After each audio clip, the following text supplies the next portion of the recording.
Abraham arrived at a land not yet possessed, but already promised. Before the inheritance, before the fulfillment, God appeared. To your offspring, I will give this land. Genesis 12, verse 7. And Abraham responded, not with strategy, but with surrender.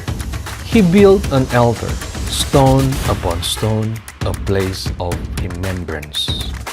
Fire was laid on the altar, not to earn the promise, but to honor the one who gave it. Worship came before possession. Sacrifice came before blessing. In a seasons of lifting his eyes, God enlarged the promise. In seasons of laying things down, God established the inheritance. Worship and sacrifice became the evidence of faith. Long after Abraham, another altar would stand, not built with stones, but with obedience. Christ ascended, the sacrifice complete, fire fall down, the promise now carried within. What once burned on stone now burns in hearts. We are the altar, our lives the offering, our worship the response.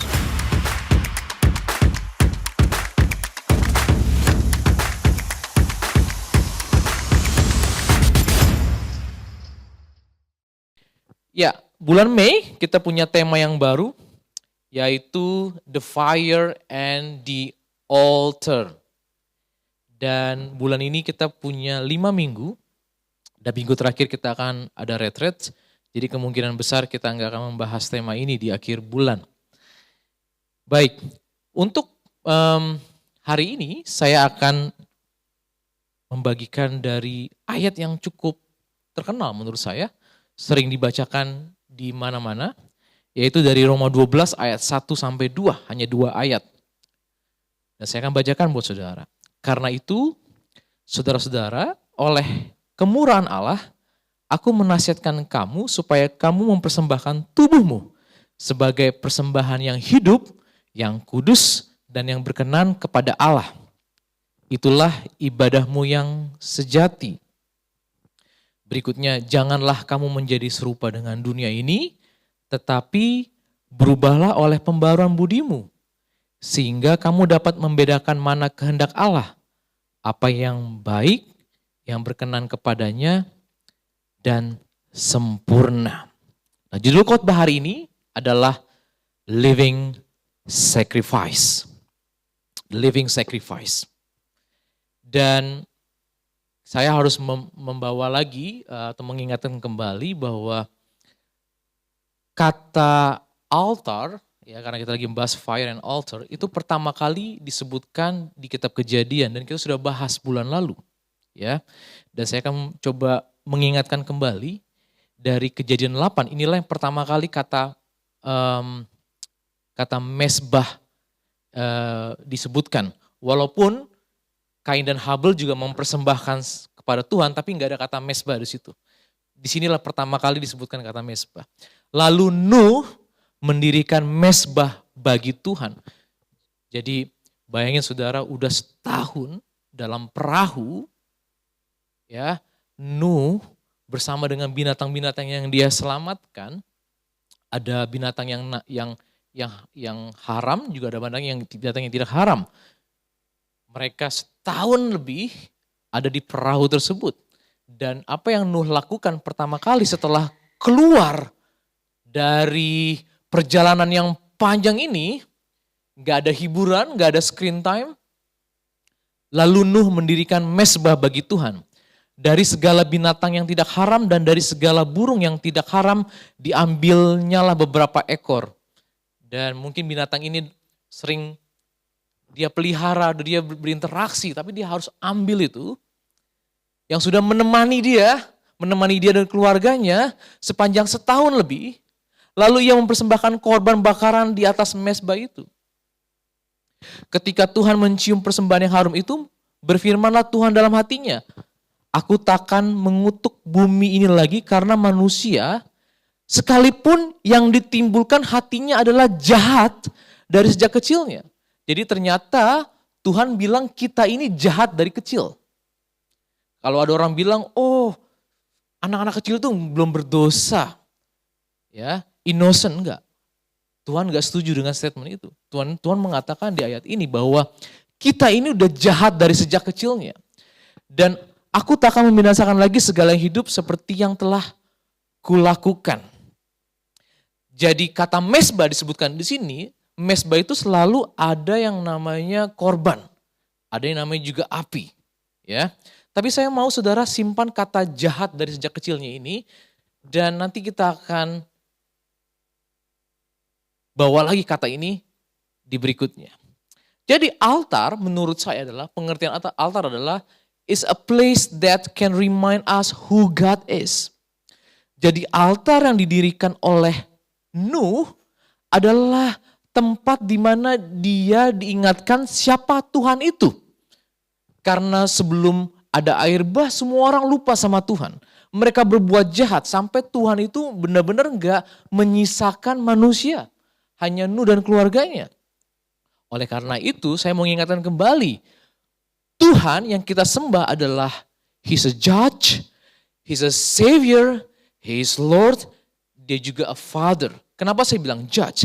Karena Tuhan yang sama yang dihadapkan oleh Nuh adalah Tuhan yang aku memutuskan manusia itu jahat dan aku akan memusnahkan mereka semua. Karena mereka jahat. Tapi Tuhan yang sama juga memberikan keselamatan kepada orang yang berharap sama dia. Dan Nuh dan keluarganya diselamatkan. Karena tidak ada yang bisa menyelamatkan diri mereka, gak bisa berenang, gak bisa mengepakkan sayap, dan butuh a savior, yaitu perahu. Di mana they transfer their trust from themselves to a savior. To the ark. Dan kemudian dia Lord. Ada kata Tuhan di sana. Nuh itu bukan hanya mendengar tapi juga melakukan apa yang diperintahkan. Makanya kita menyebut dia Tuhan. Jadi apa yang dia perintahkan kita lakukan. Dan berikutnya adalah Father. Father adalah source. Bayangin mereka ini keluar dari perahu. Belum ada yang namanya ladang dan sebagainya. Dan mereka bergantung sama Tuhan. Is a father. Tapi hari ini saya mau fokuskan topik saya tentang sebagai tuannya. Karena banyak orang Kristen, mereka menyadari, mereka mengenal bahwa Tuhan yang mereka sembah adalah Savior. Tapi sedikit yang menyadari bahwa dia adalah Tuhan yang harus kita taati. Yang harus kita turuti. Dan mengingatkan kembali setelah zaman Nuh, bangsa Israel keluar dari Mesir dan Tuhan mau tinggal bersama dengan mereka dan ada salah satu syaratnya untuk Tuhan bisa berkemah bersama-sama dengan manusia, yaitu harus ada persembahan, ada lagi altar disebutkan di sana, ada fire lagi, ya. Makanya bangsa Israel waktu di padang gurun mereka punya tabernacle of Moses. Ya, kita juga udah bahas bulan lalu. Mesbah dan korban juga menjadi pusat kegiatan bangsa Israel setelah keluar dari Mesir. Jadi ada persembahan, ada korban, itu bukanlah suatu trigger. Tapi triggernya adalah, sebabnya adalah karena Tuhan hadir, maka diperlukan persembahan. Karena dia suci, dia kudus, dan Tuhan memerintahkan untuk bangsa Israel memberikan korban paling tidak 2 kali sehari. Di pagi hari dan di sore hari. Nah, ritual dan persembahan yang harus dilakukan bangsa Israel adalah sebagai wujud pertukaran, exchange. Karena Tuhan hadir, Tuhan melindungi mereka, Tuhan memberkati mereka, bangsa Israel itu harus memberikan persembahan yang diwakili oleh siapa? Oleh Imam Lewi, oleh imam dan juga oleh imam besar. Sampai sini saudara mengikuti ya, kenapa ada kata fire and altar. Ya. Dan saya juga membahas bulan lalu, di dalam ruangan itu, dalam kemah itu yang tertutup, yang orang, sebagian besar orang bangsa Israel nggak pernah bisa melihat apa di dalamnya, dan kita sekarang bisa melihat di dalamnya itu ada yang namanya holy place, ada saya ngomongnya apa ya, menorah, dan kemudian ada mesbah ukupan dan juga ada roti di sana. Ya, tabernakel Musa yang kita baca di Alkitab adalah misteri dan bayangan dari keselamatan yang sesungguhnya. Ada banyak sudut yang bisa kita pelajari. Bulan lalu saya membahas banyak tentang ini. Ya, namun izinkan saya mengupas dari sudut yang lain hari ini. Mari kita lihat dari arah mata angin. Alkitab mencatat dengan jelas bahwa Tuhan gak main-main. Untuk kemahnya itu harus menghadap timur. Di sebelah selatan itu harus ada menorah. Di sebelah northnya itu harus ada roti. Dan di sebelah barat itu harus ada ditempatkan di ark. Ya. Kenapa? Saudara pernah berpikir sedemikian? Karena matahari itu terbit dari sebelah timur. Dan Tuhan sengaja untuk menyuruh bangsa Israel untuk membelakangi matahari. Karena mereka baru saja keluar dari bangsa Mesir. Bangsa Mesir menyembah dewa matahari. Mereka harus membelakangi karena pada zaman itu banyak orang menyembah dewa matahari. Dan juga, kalau saudara baca di Kejadian, waktu Adam dan Hawa keluar, juga waktu lagi Nuh dan anak-anaknya keluar ya untuk memenuhi bumi, mereka pergi ke timur. Mereka menjauh dari tempat di mana Tuhan sesungguhnya berada. Mereka pergi ke arah timur. Dan di sini Tuhan mengajarkan untuk mendekat kepada Tuhan. Ya. Dan izinkan saya untuk memakai, karena di sini banyak misteri dari tabernakel Moses ini. Saudara, the ark adalah lambang dari hadirat Tuhan. It's a holy place. Yesus, dia adalah firman yang telah menjadi manusia. Dan dikatakan di Yohanes 1 ayat 14, dia diam atau dwell, skeno di antara kita. Dan kita telah melihat kemuliaannya. Dia dengan kemuliaannya, dia turun ke muka bumi ini. Dia turun bersama-sama dengan kita. Dan kemudian dia berkata kepada kita semua, aku adalah terang dunia. Dia menjelaskan seperti the holy place, menorah, aku adalah terang dunia. Dan dia juga mendoakan murid-muridnya di Yohanes. Aku mendoakan murid-muridnya menjadi dupa yang harum. Dan dia juga berkata di Yohanes juga dikatakan, aku adalah roti yang hidup. Aku adalah roti hidup. Dan kemudian dia keluar, sebelum dia mati, dia membasuh kaki murid-muridnya dengan air. Dan dia melangkah lebih lagi keluar, mempersembahkan tubuhnya, dan dia mati. Dan dia ini dari arah west ke east. Ya, Tuhan keluar dari tahtanya hanya untuk mendekat kepada kita, menjemput kita, sehingga memberikan jalan kepada kita. Itu yang dia lakukan. Dan dia berkata, aku adalah jalan. Jadi apa yang Tuhan sudah lakukan buat kita, yang sudah kita lakukan hari ini, perjamuan kudus, kita tuh mengingat apa yang dia lakukan. Tuhan itu maha kuasa loh. Dia maha besar, Musa pun gak bisa melihat wajahnya. Barang siapa melihat dia akan mati. Tapi dia membatasi dirinya, dia memilih untuk mengosongkan dirinya untuk menjadi manusia supaya dia bisa bersama-sama dengan kita.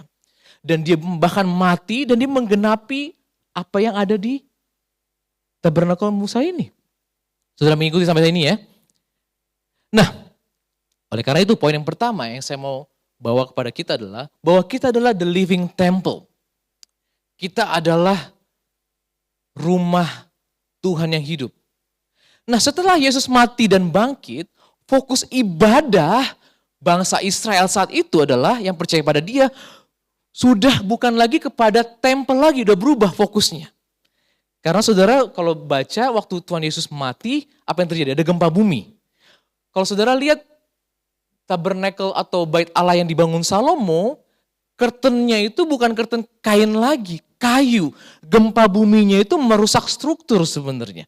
Jadi bayangin imam-imam yang tadinya gak bisa melihat ruang Maha Kudus bisa kelihatan.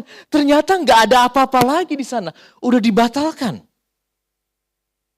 Dan kita, makanya sampai hari ini tempel itu enggak ada karena Tuhan tahu fokus kita bukan lagi kepada suatu tempat kita beribadah.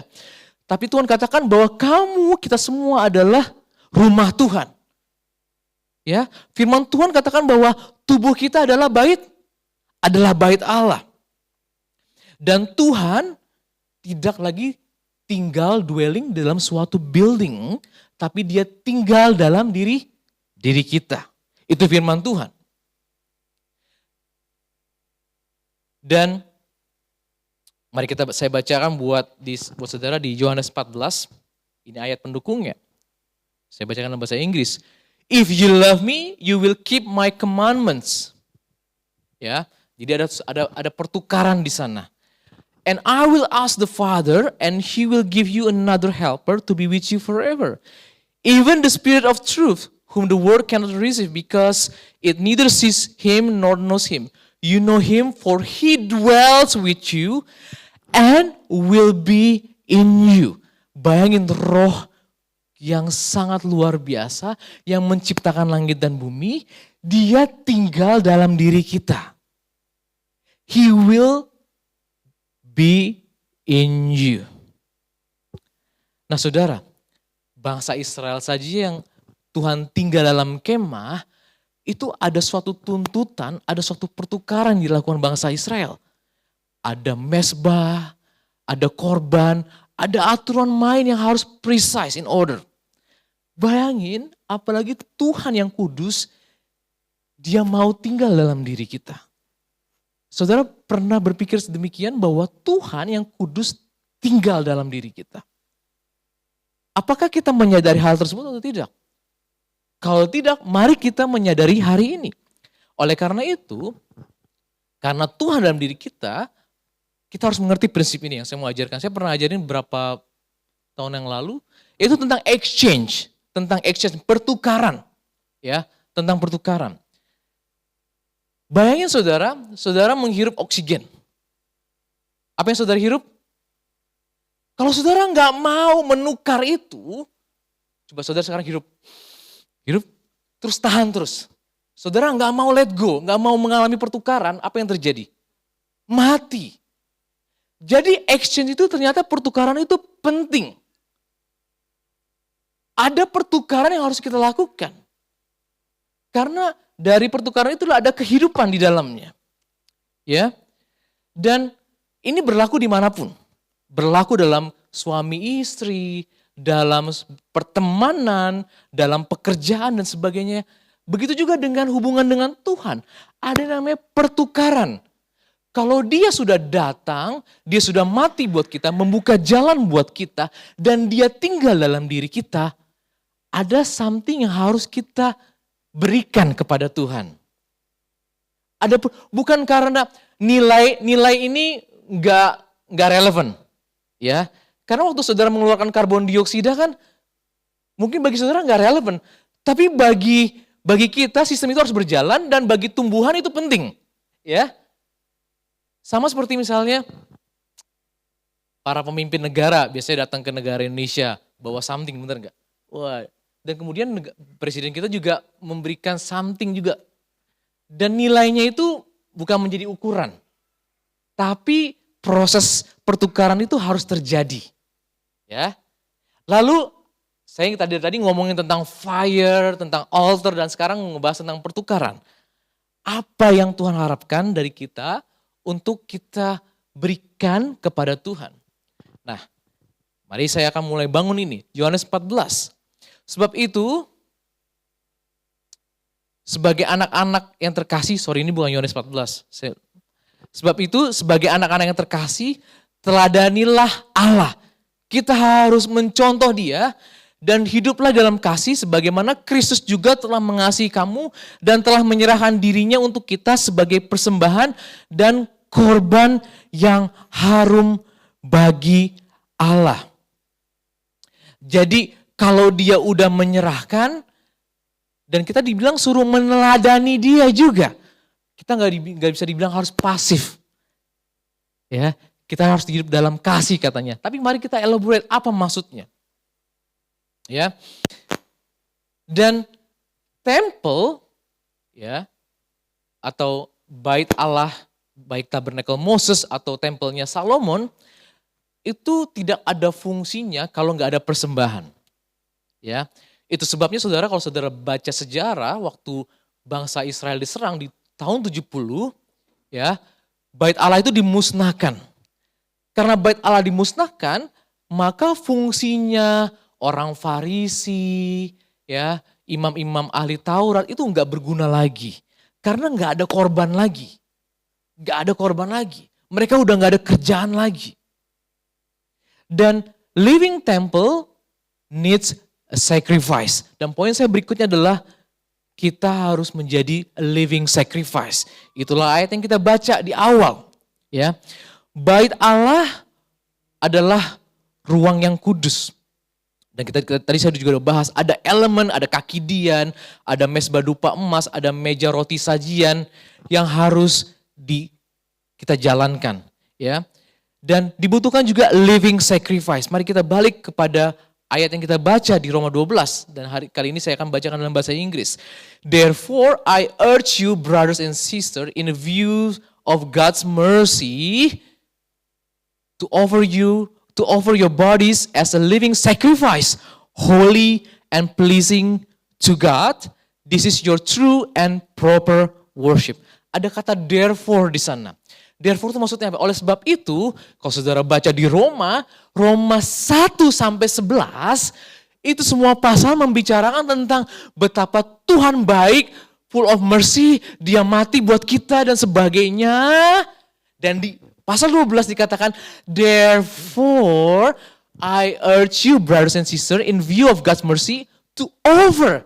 Ada pertukaran. Apa yang kita offer kepada Tuhan? Katanya apa? Offer your bodies. Tubuhmu sebagai persembahan yang hidup. Living sacrifice. Nah, kata living di sini hidup, ini adalah menurut saya berlawanan dengan apa yang terjadi di masa lalu. Persembahan itu kan berbicara tentang kematian, benar nggak? Yang dipersembahkan selalu mati pada akhirnya. Tapi di sini dikatakan living. It means continuously, daily. Kenapa? Karena Tuhan itu tinggal dalam diri kita sekarang. Dan diperlukan adalah persembahan yang hidup. Di mana kita willingly to offer our life. Zaman dulu binatanglah yang dipotong yang harus diserahkan. Kita yang hidup gimana? Kalau kita hidup, kalau misalnya diserahin ke mezbah, kita lari. Karena kita masih hidup, kabur. Gak ada yang mau. Dan kata holy di sini adalah dedicated, separated. Kita yang sudah menjadi milik Tuhan dan menjadi bait Allah, kita ini harusnya dipisahkan dari dunia. Ya, dari cara hidup dunia. Kata pleasing di sini adalah about honor. Honor God. Dan kemudian apa yang kita lihat di sini semuanya adalah pleasing to God, not pleasing to me. Nah, oleh sebabnya ya saudara, saya kalau datang ke gereja, apalagi waktu lagi worship time, it's not about us sebenarnya. Sometimes if we don't feel anything, it's not about you. It's about God, how we please God. Bukan tentang kita lagi. Bayangin kita punya mulut, ada lirik. Walaupun situasi kita, aduh gue males banget nih. But it's not about us, about God. Dan ayat berikutnya dikatakan apa? Do not conform to the pattern of this world, but be transformed by the renewing of your mind. Tadi ngomongin tubuh, sekarang ngomongin apa? Mind. Karena kalau tubuh kita hanyalah kita persembahkan berdasarkan apa yang dikatakan orang dan kita nggak mengerti why-nya, kita nggak mengerti apa yang harus kita lakukan ataupun nggak ada transformasi di dalam, in out, yang saya sebut dengan behavior modification. Tahu gak saudara-saudara bisa berlaku baik karena ada behavior modification. Contohnya kalau misalnya ada polisi yang selalu menjaga di sekeliling saudara, pasti behavior saudara akan baik. Karena masih bisa dimodifikasi. Tapi yang Tuhan mau harapkan adalah, hey, if you believe right, you will live right. Kalau cara berpikir kamu benar, maka kamu hidup dengan benar. Nah, dikatakan gini, be transformed by the renewing of your mind, then you will be able to test and approve what God's will is. His good, pleasing, and perfect. Nah, kata perfect di sini adalah teloin, yang artinya adalah mature atau complete. Ya, sama seperti sebuah benih tumbuh dan dia dikatakan telion dewasa adalah saat dia menghasilkan buah. Dia complete, dia sesuai dengan panggilannya. Itu kata perfect di sini. Ya. Nah, transform from my will to his will. Karena by default we are the same as this world. Sebelum kita terima Tuhan Yesus, kita tuh sama dengan orang dunia. Jadi kata be transformed by renewing of mind itu menurut saya adalah kita pada dasarnya udah sama dengan dunia. Jadi jangan bilang bahwa kamu jangan jadi serupa dengan dunia. Waktu kita belum percaya sama Tuhan, kita tuh sebenarnya by default we are the same as the world. Makanya tadi dikatakan Tuhan Yesus di ayat yang pertama kita baca tentang Nuh, dikatakan apa? Kita tuh udah jahat dari sejak kecilnya. Jadi pada dasarnya kita udah sama dengan dunia. Tapi yang perlu dilakukan adalah we need to be transformed by the renewing our mind. Saya mau ingatkan kembali, we are in nature sin, ya. Kita itu sebenarnya lahir udah dalam nature dosa, ya. Kita nggak perlu diajarin, kita udah berbohong. Saya udah belajar berbohong dari saya sejak kecil. Kita itu mencuri, ya mungkin saudara enggak, tapi saya udah kenal mencuri dari saya kecil. Saya pernah ke Blok M, gak tahu kenapa, saya ingat ke Blok M, saya diajak sama orang tua, saya tiba-tiba ngeliat mainan, mungkin umur saya umur 5 tahun ya, 5-6 tahun.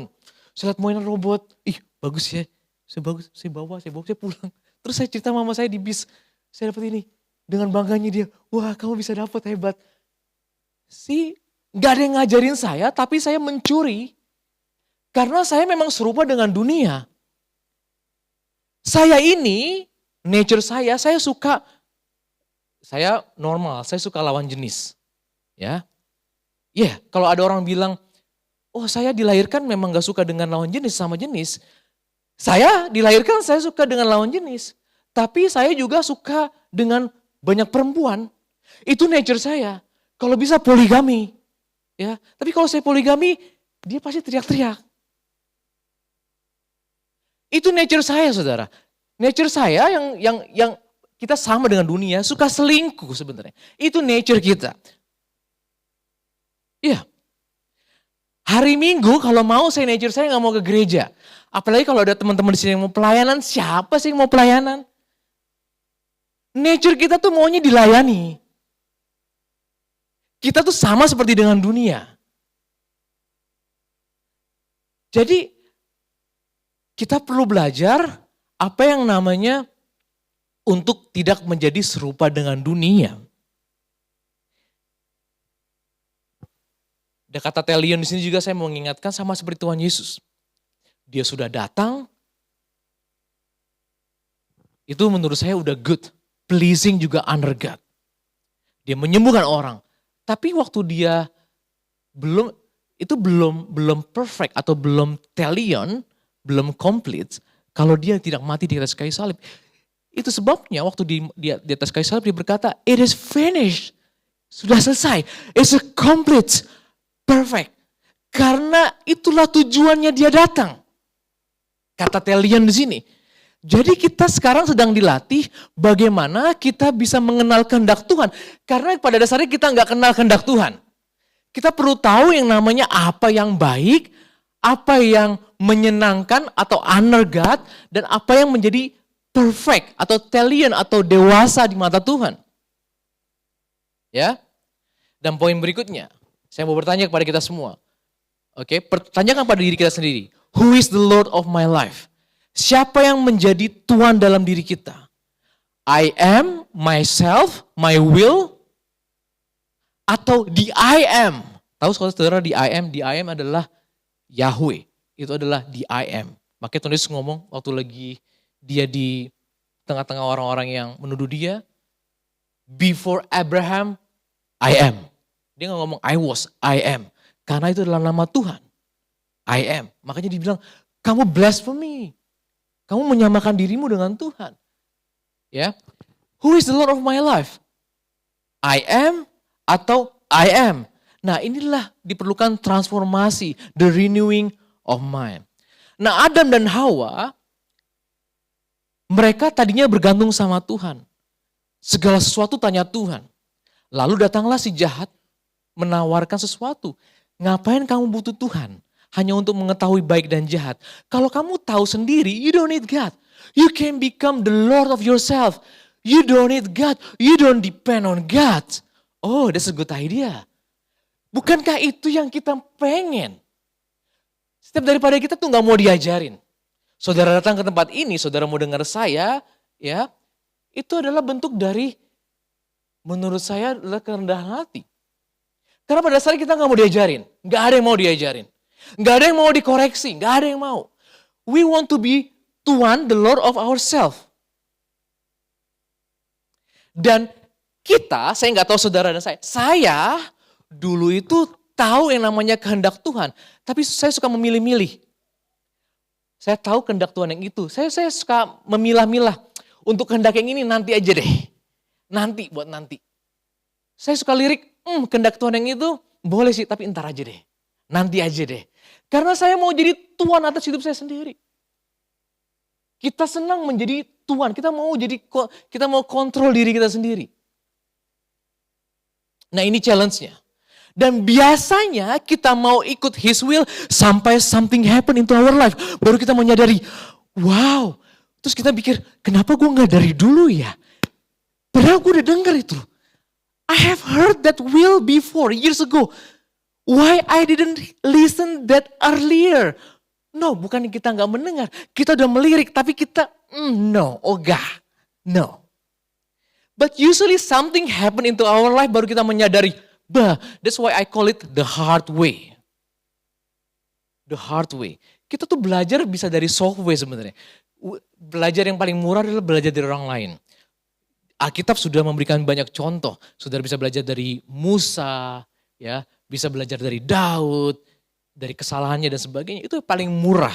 Saudara bisa belajar dari teman-teman saudara dan yang ada di sekitar kita, lebih murah. Tapi kita no, I want to be the Lord of myself. Dan kemudian kita melakukan yang bukan menjadi kehendak Tuhan dan bang, tiba-tiba happen. Oh, I wish I knew it before. Nah, sebagai contoh. Kalau someone hurts you, kalau ada orang yang menyakiti kita, the word say apa? Orang dunia mengatakan apa? Revenge, seek revenge, balas dendam. Itulah default kita. Orang tampar kita, kita tampar balik.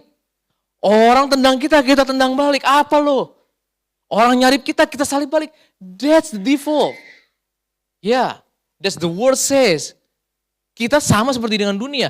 Tapi kalau itu terjadi, apa yang harus kita lakukan? The renewing of mind, God's will says apa? Forgive them. Maafin mereka. Nah, apa yang terjadi saat kita memaafkan? Kan kehendak Tuhan ada layers-nya tadi. Ada layers-nya. Yaitu good, pleasing, and perfect. Nah, kalau good apa sih sebenarnya? Kenapa sih kita mengampuni? Karena kalau kita nggak mengampuni sebenarnya kita, it's a poison for us. Ya, waktu saudara disakiti sama orang, terus saudara simpan, itu sebenarnya sama seperti saudara minum racun dan saudara mati. Dan orang yang menyakiti saudara ketawa-ketawa aja, hahaha, gitu. Itu yang terjadi. Jadi waktu kita mengampuni orang sebenarnya adalah kita tidak menyimpan racun, it's good for our mental health. Baik. Tapi kehendak Tuhan itu bukan hanyalah di batas baik saja. Berikutnya, the next layer adalah pleasing. Karena waktu kita memaafkan orang lain, it honors God. Kita menghormati Tuhan kita yang memberikan kita perintah. Amin, saudara. Dan perfect, ya, artinya mature karena we live by spirit and we crucify the flesh. Tahukah saudara, kalau saudara pernah mengalami struggle ini, ya, waktu kita percaya sama Tuhan, kita tuh pengen melakukan, ada dua pribadi gitu, ada dua kehendak. kok saya pengen melakukan yang benar tapi yang saya lakukan selalu dosa, berlawanan. Itu seperti struggle. Karena saudara, dalam diri kita, kan tadi kita baca, dalam diri kita tuh ada roh Allah yang harusnya menjadi tuan atas hidup kita, tapi kita mau jadi tuan juga. Dan katanya di Alkitab berkata keinginan daging dan keinginan roh yang gede itu adalah berlawanan. Dan mereka gak selalu bersamaan, gak bisa bareng. Nah caranya adalah untuk kita sering mendengar ayat Alkitab, kamu harus mematikan keinginan daging sehingga kamu hidup dalam roh. Maksudnya apa? Maksudnya apa? Nah ini saya suka kasih tips juga ke anak-anak muda yang lain. Karena begini. Cara mematikan keinginan daging adalah, ya, memang pertama saudara harus tahu mengidentifikasi dulu pintunya mana. Karena biasanya dosa itu selalu dimulai dari ada pintunya. Makanya waktu Kain sebelum membunuh Habel, kan Tuhan ngomong gini, kenapa mukamu tuh muram, kenapa kamu marah? Hati-hati, dosa sudah mengintip di depan pintu. Baru mengintip, tapi kita cenderung untuk membuka. Kalau kita membuka itu ya dia masuk. Saat dia masuk terjadilah itu. Oke, itu pertama yang harus kita lakukan adalah kita harus tahu pintunya. Ya, kalau kita tahu bahwa kita akan melakukan suatu kehendak yang bukan kehendak Tuhan di jam tertentu, di hari tertentu, atau saat kita nonton ini, atau saat kita sedang sendirian dan sebagainya, kita harus bisa identifikasi, ya. Dan kemudian apa yang harus kita lakukan? Kita harus setelah kita mengeliminasi pintu tersebut, dan kalau misalnya udah terjadi, udah mau masuk, dan saat kita bisa berkata kepada Tuhan, Tuhan aku gak mau melakukan itu, dan kita mengikuti keinginan Tuhan, saat itu juga dia akan mati. Benar. Itu terjadi dalam diri saya. Jadi saat kita ignore that kehendak kita, aku pengennya ini nih, ya aku nggak pengen ngampuni nih. Paling gampang sih mengampuni, contoh yang mengampuni. Ya, kenapa? Karena kita berhubungan dengan manusia dan manusia itu nggak sempurna dan sering kali kita salah mengartikan orang lain dan kita sakit hati, kita grumpy dan sebagainya. Dan kemudian Tuhan bilang minta ampuni, kita nggak mau mengampuni.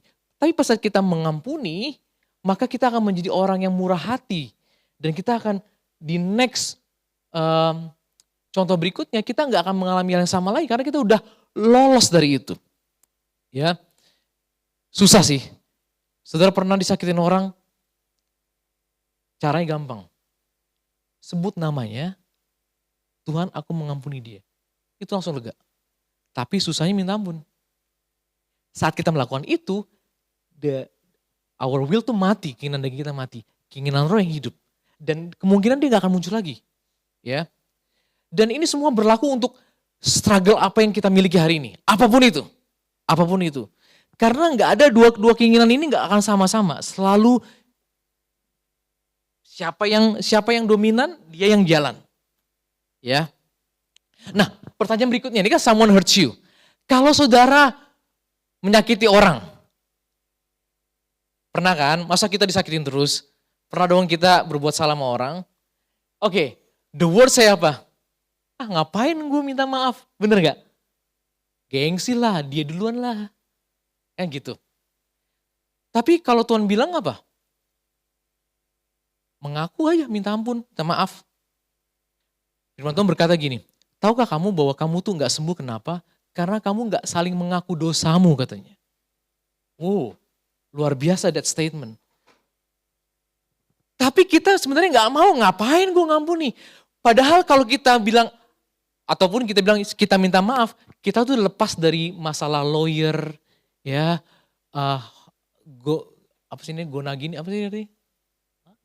gono gini, ya hak asuh, macem-macem. Padahal cuma satu loh untuk solve the problem, cuman sorry ya, selesai. Gak perlu tuh bayar lawyer, gak perlu tuh drama-drama. Cuman karena kita, I am the Lord of myself, dan saat kita udah mendengar firman Tuhan, kenapa ya? I wish I knew it before.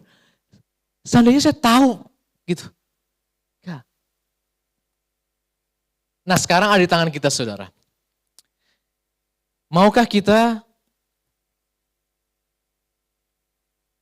merubah cara berpikir kita sehingga kita memberikan tubuh kita sebagai persembahan yang hidup, yang kudus dan yang berkenan.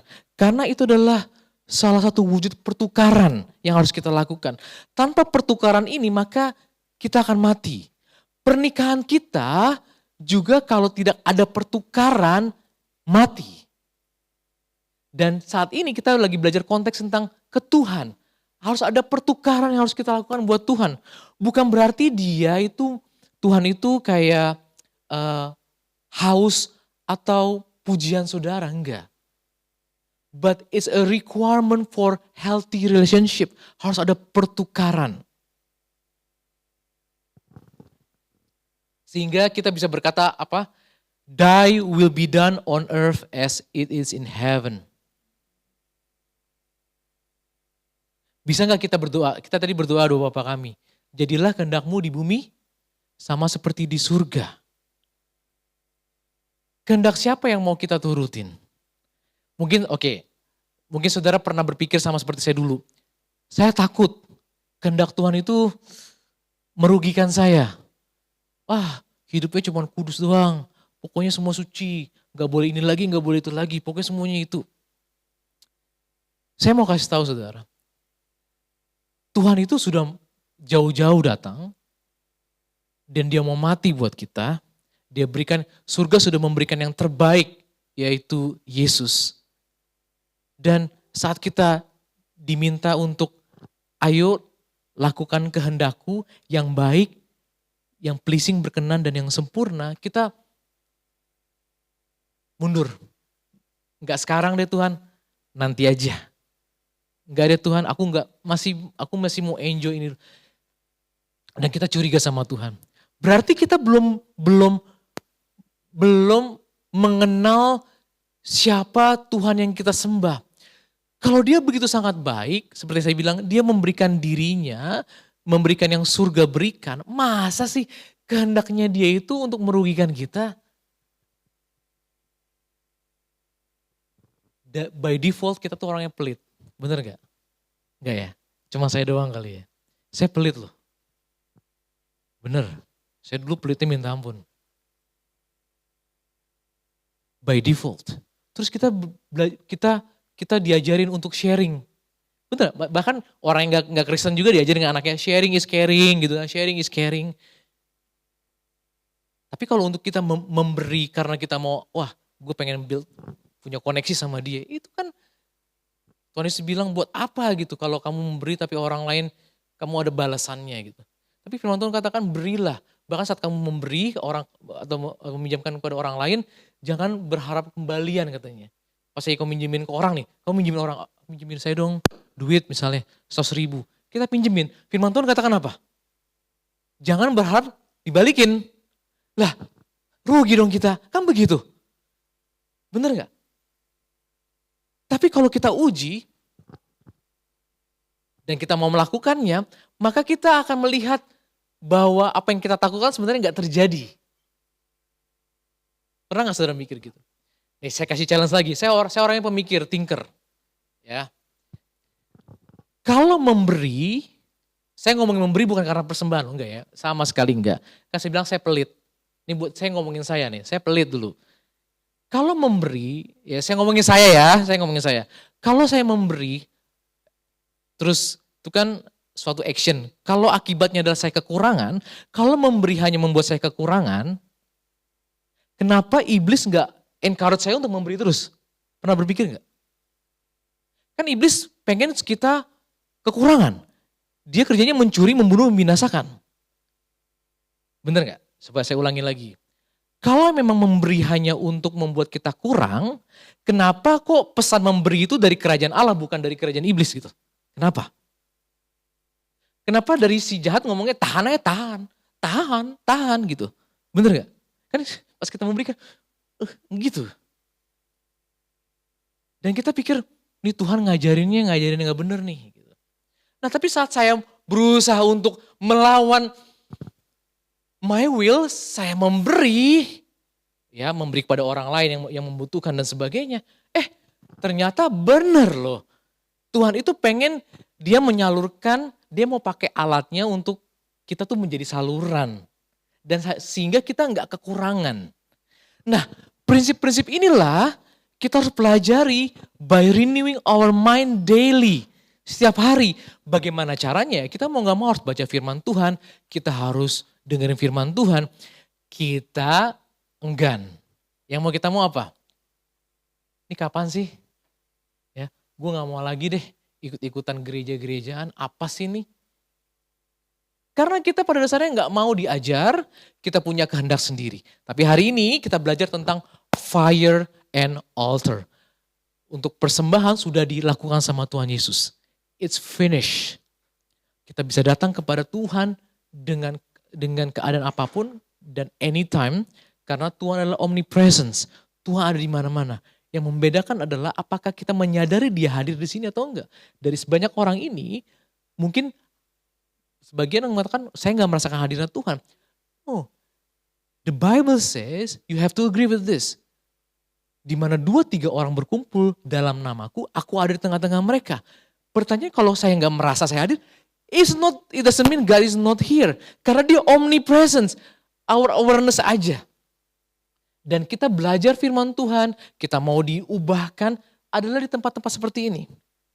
Ya, dan saya mau saudara pulang, bahwa kita ini nggak perlu lagi mempersembahkan korban binatang lagi, but we have to offer our bodies as a living sacrifice. Dan bukan hanya bodies, tapi harus dimulai dari pikiran.